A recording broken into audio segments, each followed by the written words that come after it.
Sahabat Kompas TV, saat ini saya sedang berada di Desa Empebata, Kecamatan Belang Bintang, Kabupaten Aceh Besar. Saya akan mengajak Anda untuk melihat langsung proses perangkaian sirih, yang mana sirih ini biasa digunakan untuk resepsi pernikahan. Uniknya, proses perangkaian sirih ini dilakukan secara langsung oleh seorang wanita muda yang masih mempertahankan adat atau tradisi leluhur. Nah, seperti apa proses pembuatannya? Mari ikuti saya.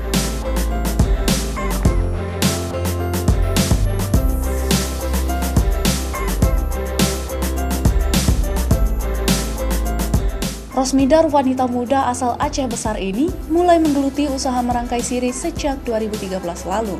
Baginya merangkai sirih menjadi salah satu warisan budaya Aceh yang harus dipertahankan. Sirih atau sering disebut ranum ini menjadi salah satu media penyambung silaturahmi antar masyarakat. Konon sirih ini digunakan sebagai persembahan saat meminang gadis maupun ritual pernikahan tradisional Aceh. Awalnya Rosmidar membantu saudaranya yang hendak menikah dengan merangkai sirih berbentuk kopiah meketop atau topi khas Aceh. Namun Rosmidar melihat peluang bisnis yang menjanjikan dari merangkai sirih.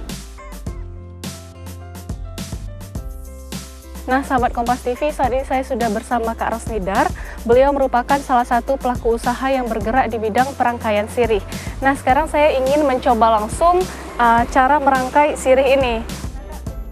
Ada beragam bentuk sirih yang berhasil dirangkainya, seperti pintu Aceh, bunga, tas, pesawat terbang, dan semua itu tergantung pesanan pelanggan. Bahan yang diperlukan yaitu daun sirih, jarum, pelepah pisang, karton tebal, dan sejumlah bunga kering. Harga pemesanan sirih ini pun beragam, mulai dari Rp250.000 hingga Rp400.000, tergantung kerumitan dan bahan baku yang digunakan.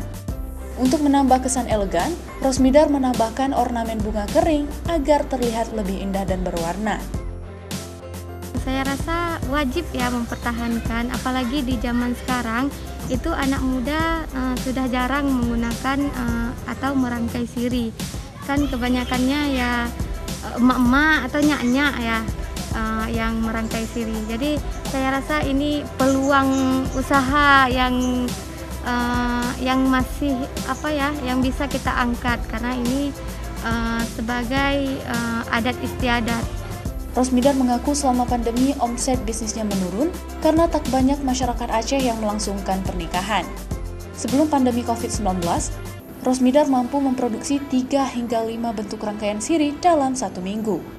Namun kini hanya ada beberapa pesanan yang diterimanya melalui akun Instagram dalam sebulan. Baginya merangkai sirih ini tak hanya dilakoninya sebagai bisnis semata, namun dirinya bertekad untuk mempertahankan tradisi leluhur agar generasi mendatang bisa melihat dedaunan sirihnya disulap menjadi aneka bentuk. Nah, saudara, ini merupakan hasil dari rangkaian sirih yang kita buat tadi, dan ini merupakan bentuk kopiah meketop atau topi khas Aceh.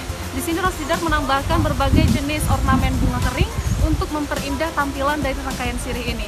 Selain itu, Rosmidar biasanya juga membuat berbagai bentuk seperti pintu Aceh, pesawat, tas, dan berbagai bentuk-bentuk khas lainnya. Syaimah Atika, Nova Misdayanti, Kompas TV, Aceh Besar.